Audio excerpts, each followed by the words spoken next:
तो आज का जो टॉपिक है बहुत ही इंपॉर्टेंट है, क्योंकि ये टॉपिक जो है इलेक्ट्रिक फ्लक्स में बहुत से स्टूडेंट को देखता हूँ कि इसमें वो परेशान रहते हैं, इस टॉपिक को क्लियर नहीं कर पाते कि एक्चुअल में क्या है।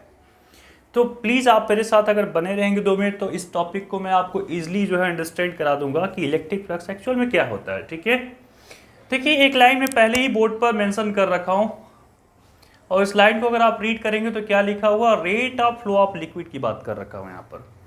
ये लाइन जो मैंने एनसीईआरटी की बुक से मैंने पिकअप की है। Rate of flow of liquid is given by the volume crossing the area per unit time. इसका थोड़ा सेंस पहले क्लियर करते हैं, फिर इलेक्ट्रिक फ्लक्स क्लियर हो जाएगा, इसी से क्लियर होने वाला। ठीक है, आइए देखते हैं। यहाँ पर सपोज एक कोई पाइप है, ऐसा आप फील करें कोई एक पाइप है और इसका हम दो ऐसा हाइपोथेटिकल हमने एक प्लेन इसका ले लिया सरफेस, ओके, ऐसा कुछ हम मेंशन कर लेते हैं कि यहाँ पर कुछ सरफेस है। अब क्या है कि यहाँ से यहाँ के बीच का जो डिस्टेंस है वो x है, हम ऐसा मेंशन कर सकते हैं। इसमें वाटर फ्लो हो रहा है, पानी फ्लो हो रहा है, वाटर, ठीक है, पानी ऐसे जा रहा है, इसमें ऐसे जा रहा है, गुड। अब इस पॉइंट से ये ए पॉइंट है और ये बी पॉइंट है, ए पॉइंट से बी पॉइंट पर, ए पॉइंट से क्रॉस करता है और बी पॉइंट तक जाता है। इसमें टोटल इसको जो टाइम लग रहा है वो टी टाइम लगता है, ओके, पर यूनिट टाइम की हम बात कर रहे हैं यहाँ पर। तो देखिए यहाँ पर ये एक्स है और ये टी टाइम लग रहा है। तो यहाँ पर जब भी बात करेंगे एक पाइप की, जब भी लेंगे तो यहाँ पर हम बात करते हैं, लिखा हुआ है कि rate of flow of liquid कैसे निकालते हैं, rate of flow of liquid कैसे निकालना होता है, तो वॉल्यूम की बातें करेंगे, ठीक है ना। तो वॉल्यूम की देखिए, अब वॉल्यूम क्या हो जाएगा x, और ये जो क्रॉस सेक्शन एरिया पाइप का है, इस क्रॉस सेक्शन एरिया को हम बोल सकते हैं सपोज यहाँ पर डेल एस है, ओके, या डी एस है, कुछ भी हम लिख सकते हैं, ओके। तो हम यहाँ पर डेल एस मेंशन कर रहे हैं, ठीक है। ये बातें आप क्लियर हो गई होगी कि एस डिस्टेंस है और ये डेल एस क्या है, इसका क्रॉस सेक्शन एरिया है, तो इसकी वॉल्यूम आ गई। फिर से समझिए, यहाँ पर जैसे ये है सिलेंडर, तो ये इसका क्रॉस सेक्शन एरिया मैं बोल रहा हूँ और ये इसका एस बोल रहा हूँ। तो एरिया इंटू, अगर आप वॉल्यूम निकालते हैं तो क्या करते हैं, एल बी एच, यही करते हैं ना आप। तो एल इंटू बी ये हो गई एरिया इंटू एच, तो ये टोटल क्या बन रहा है, वॉल्यूम बन रहा है, ठीक है। अगर आप चेक करेंगे तो ये वॉल्यूम बन रहा है, तो मैं वॉल्यूम ही मुझे बनाना था। तो ये एक्स इसका हो गया, और ये इसको डेल एस आप समझें, तो ये क्या बन गया, वॉल्यूम। मैं इसको वॉल्यूम बना रहा हूँ, यहाँ पर जो बातें लिखी हुई हैं उसी चीज़ को मैं करने की कोशिश कर रहा हूँ। तो वॉल्यूम बोला कि वॉल्यूम क्रॉसिंग द एरिया है ना, उस एरिया से जो क्रॉस कर रहा है पर यूनिट टाइम, तो टाइम से आप डिवीजन दे देते हैं, ठीक है। अब सपोज ये वाटर की स्पीड यहाँ से अगर आप कैलकुलेट करते हैं और ये v है, तो v del S, v del S, ऐसा एक आप यहाँ पर मेंशन कर सकते हैं कि अगर पानी जा रहा है किसी पाइप के थ्रू तो उसका जो है rate of flow of liquid कैसे निकालते हैं, तो सर ऐसे निकालते हैं, ठीक है। ये बातें आपको क्लियर हो गई होगी। पर यहाँ पर जो क्वेश्चंस, जो इलेक्ट्रिक फ्लक्स की जो बातें हो रही हैं, यहाँ पर पानी तो जाएगा नहीं, यहाँ पर तो कुछ चीज़ें और जाने वाली हैं। तो क्या है, इलेक्ट्रिक फील्ड लाइंस यहाँ पर जो जाती हैं, जो क्रॉस करती हैं और किसी सरफेस में क्रॉस करती हैं, उसी का हम कैलकुलेशन कर रहे होते हैं। ये जो फॉर्मूला आप चेक कर रहे हैं, इसी फॉर्मूले पर अब बात बन जाएगी आपकी। आइए देखते हैं कि पहले ये बात आपको अंडरस्टैंड करनी थी, इसलिए मैंने इसको किया। अब थोड़ा सा आप पेशेंस रखिए, इसके लिए आपको 1 बाय 1 स्टेप में सब कुछ क्लियर होगा, ओके। तो देखिए सपोज ऐसा हम फील करते हैं कि हमारे पास एक हाइपोथेटिकल एक प्लेन सरफेस है, ठीक है ना। तो ये एक प्लेन सरफेस है, इस प्लेन सरफेस में क्या है कि इलेक्ट्रिक फील्ड ऐसे जा रही है, ये इलेक्ट्रिक फील्ड लाइंस है, और इलेक्ट्रिक फील्ड लाइंस को मैंने काफ़ी डिस्क्राइब कर चुका हूँ ना। कोई चार्ज है तो कोई चार्ज क्या क्रिएट करता है, जैसे कोई पॉजिटिव चार्ज है, इलेक्ट्रिक फील्ड लाइंस ऐसे है ना, रेडिएट होती रहती है, ओके। तो यहाँ पर बहुत सारे चार्ज अगर रखे हैं, पॉजिटिव प्लेट के चार्जेज हैं, तो इलेक्ट्रिक फील्ड लाइंस ऐसे जा रही हैं, इसमें कोई डाउट आपको नहीं होना चाहिए, ओके। चलिए ये बातें तो हो गई आपकी। आगे क्या कुछ होने वाला है उसको जरा देखते हैं। ये एक प्लेन सरफेस हमने जस्ट एज्यूम कर लिया, कल्पना हमने कर लिया, दिमाग में आपको रखना है कि ये है, ठीक है। अब इस प्लेन सरफेस में दो बातें होंगी, एरिया वेक्टर से रिलेटेड बातें होंगी। एरिया वेक्टर बहुत से स्टूडेंट को नहीं समझ में आता है। सबसे पहले आपको जो समझने वाला पॉइंट है वो है एरिया वेक्टर, क्योंकि यहीं से बात खराब कर लेते हैं स्टूडेंट, एरिया वेक्टर को नहीं समझ पाते हैं। आपको सबसे पहले एरिया वेक्टर में अंडरस्टैंड करा लेता हूँ, एक कोई भी बुक ले लेता हूँ। ये देखिए ये बुक को अगर आप देख पा रहे हैं तो इस बुक में क्या है, ये सपोज ये प्लेन आपका है, ठीक है ना, प्लेन तो 2D आप देख, ये एक्स एक्सिस, ये वाई एक्सिस, ये क्लियर, ठीक है।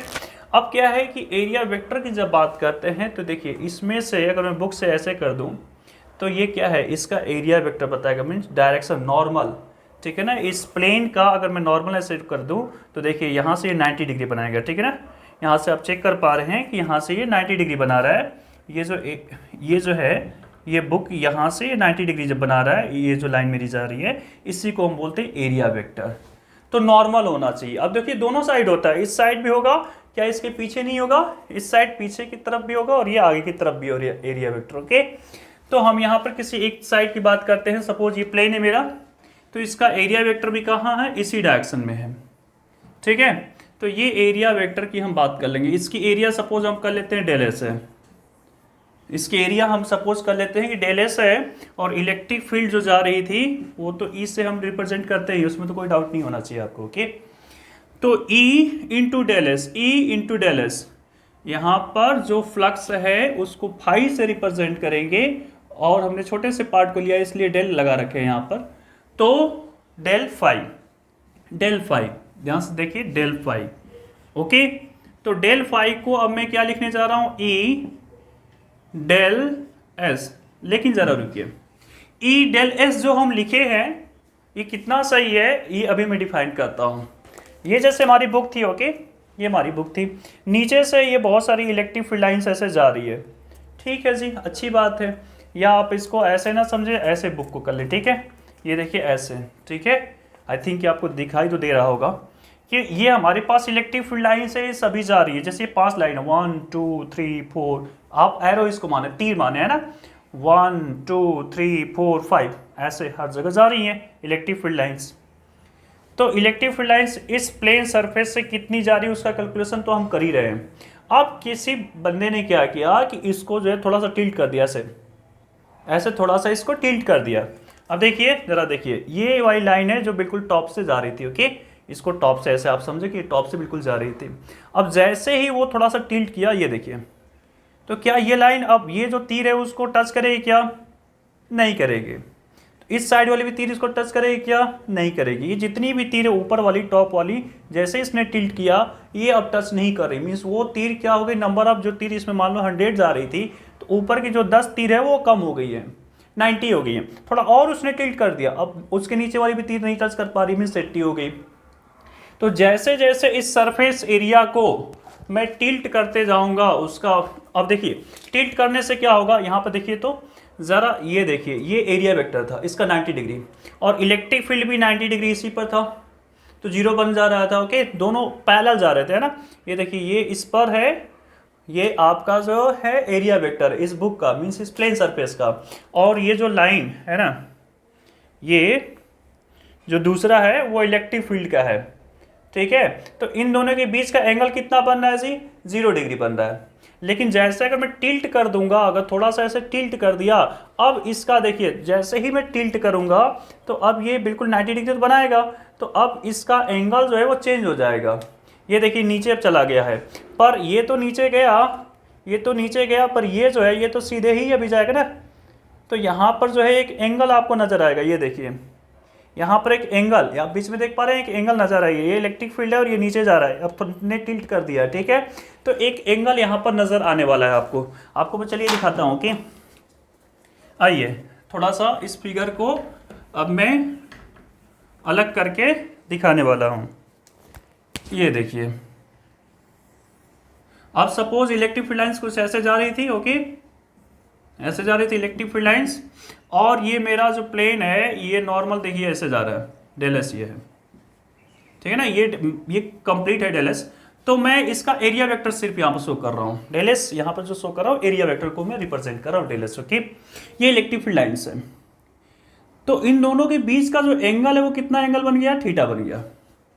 तो अभी जो फ्लक्स है, जो स्टार्टिंग में जो फ्लक्स था, ये कंप्लीट जो जा रहा था, सपोज 100 लाइन्स है इस पर जो जा रही थी, तो 100 की हम काउंटिंग इस पूरे में कर रहे थे। पर ये जैसे हमने टिल्ट कर दिया तो मैंने बोला आप देखिए अब ये जो टॉप वाली थी वो लाइन तो कम हो गई, तो यहाँ पर कॉस थीटा से अगर मैं मल्टीप्लाई कर दूँ तो कितना कम हो रहा है वो मुझे पता चल जाएगा।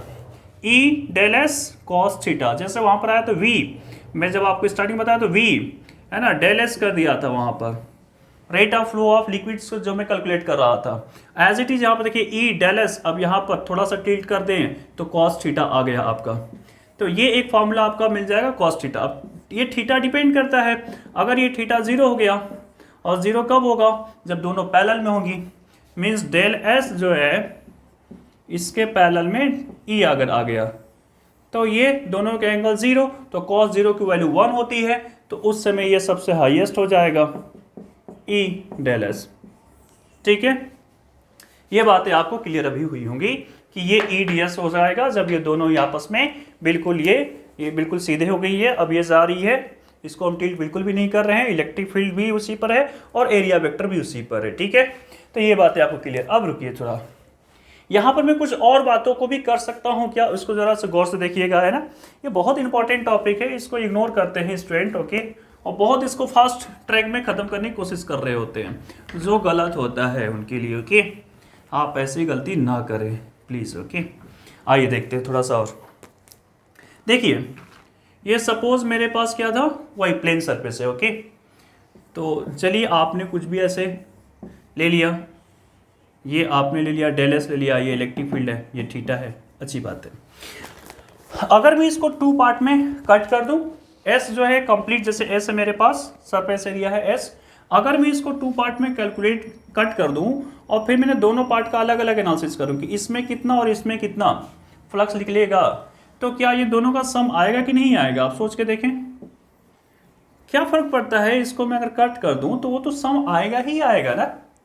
मीन्स इसको मैं कितने ही पार्ट में कट करूं, फिर सभी पार्ट को ऐड करूं सरफेस एरिया को, तो सम मिलेगा ही मिलेगा, ऐसा तो नहीं कि सम नहीं मिलेगा।